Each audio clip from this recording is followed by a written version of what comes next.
Tendon health. What do? We do isometrics. There's 4 types of isometrics. You go overcoming isometrics. One is you push against, for example, a mid-thigh pull.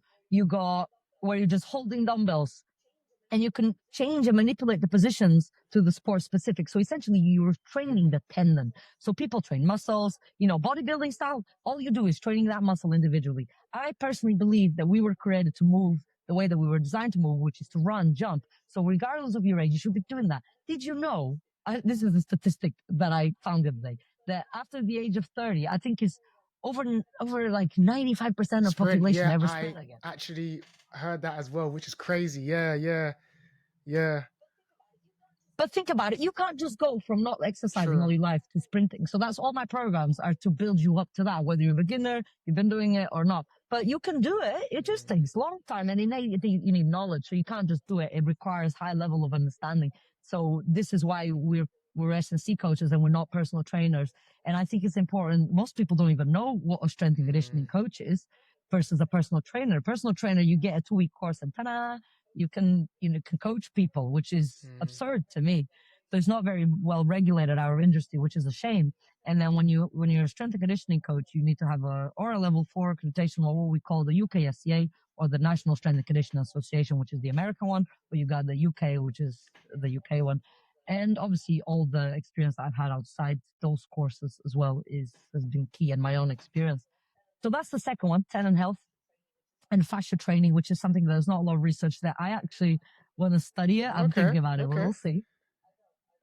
I know. And it's something that, sorry, I was going to get this out because I wrote a note. I wrote notes on this, I love it. You have to.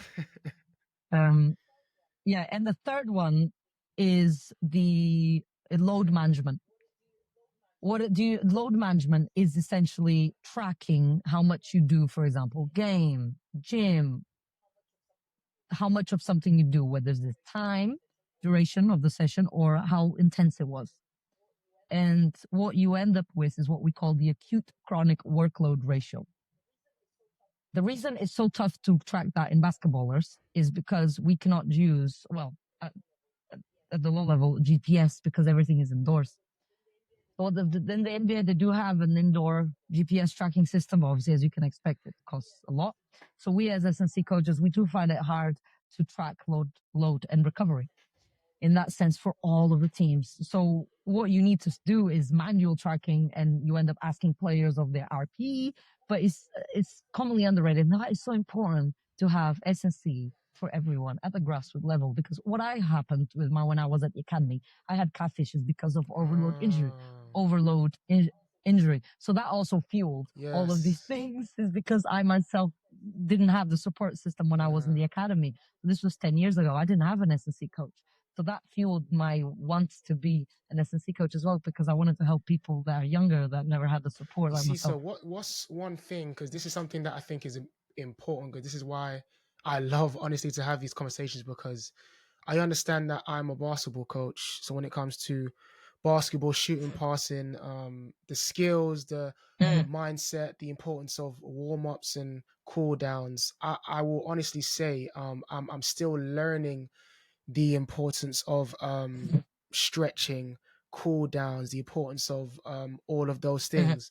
So like for coaches who are listening and watching, and because you kind of said you went through a overload in your calves, and that just might have been down to maybe the coach didn't exactly know what they were doing, or how to break up that program. What are some things that coaches need to take into consideration when they have their athletes in front of them, just so that they don't overwork or cause fatigue with their athletes? Great question. And I think it depends on the age group that you are coaching. So obviously, the coach needs to understand what is the purpose of the athletes that they have in front of them. So if they're developmental, the coach, I'm assuming your goal is to develop the athlete for them to become pro later on down the line. So have that in mind. So if the goal is to develop them their skills, you apply that to the skills. Why wouldn't you apply that to the body? Also, people don't understand. People say, yes, the coach is the leader, but we all are here for the same purpose, which is the athlete. So that's what we call the multidisciplinary team.